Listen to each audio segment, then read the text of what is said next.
మహిళలకు దుస్తులకు విడదీయరాని సంబంధం ఉంటుంది. ఫ్యాబ్రిక్స్ అని, డిజైన్స్ అని, ప్యాటర్న్స్ అని ఇలా టెక్స్టైల్స్ గురించి ప్రతి విషయాన్ని చాలా బాగా అర్థం చేసుకుంటారు.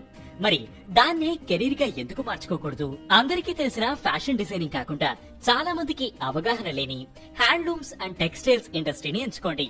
అందుకోసం మన దేశంలో ఉన్న ఇండియన్ ఇన్స్టిట్యూట్ ఆఫ్ హ్యాండ్లూమ్ టెక్నాలజీలు ఉన్నాయి. ఇందులో డిప్లొమా, బీటెక్, బిఈ కోర్సులు ఉంటాయి.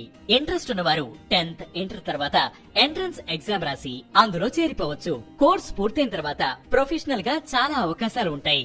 ఫ్యాబ్రికేషన్ డిజైనర్ గా ఫ్యాబ్రికేషన్ లో సమస్యలకు కారణాలు కనుక్కుని వాటికి పరిష్కారాలు కనిపెట్టవచ్చు. టెక్నికల్ టీమ్ తో కలిసి పనిచేయాలని అనుకునే వారికి ఇది చాలా ఇంట్రెస్టింగ్ గా ఉంటుంది. ఇక చేనేత వస్త్రాలకు ఉపయోగపడే మెటీరియల్స్ తో పనిచేయాలనుకుంటే టెక్నాలజిస్ట్ అవ్వచ్చు. మ్యాన్ మేడ్ ప్లాస్టిక్స్, ఉన్ని, ఫర్నిషింగ్, ఇంట్లో వాడే వస్తువులు, క్లాతింగ్ వంటివి అభివృద్ధి చేయడం మీ జాబ్. హ్యాండ్లూమ్ టెక్నాలజిస్ట్ అవ్వాలంటే కొత్తగా వస్తున్న ట్రెండ్స్ పై అవగాహన ఉండాలి.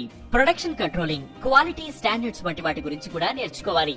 స్వతహాగా దగ్గరుండి సొంతంగా కొత్త కళాకృతులు సృష్టించాలనుకునే ఇంట్రెస్ట్ ఉన్నవారు ఎంబ్రాయిడరీ అండ్ నీడిల్ వర్కర్ అవ్వచ్చు. Handloom and hand craft designing చేసి వాటిని విక్రయిస్తూ బిజినెస్ కూడా స్టార్ట్ చేసుకోవచ్చు. సో టెక్స్టైల్స్ మీద ఇంట్రెస్ట్ ఉండి దాన్నే కెరీర్ గా మార్చుకోవాలనుకుంటే ఇండియన్ ఇన్స్టిట్యూట్ ఆఫ్ హ్యాండ్లూమ్ టెక్నాలజీలో ఎంట్రన్స్ ఎగ్జామ్ ఎప్పుడు, లాస్ట్ డేట్ ఎప్పుడు అనేది తెలుసుకుని అందులో అడ్మిషన్ కోసం ట్రై చేయండి.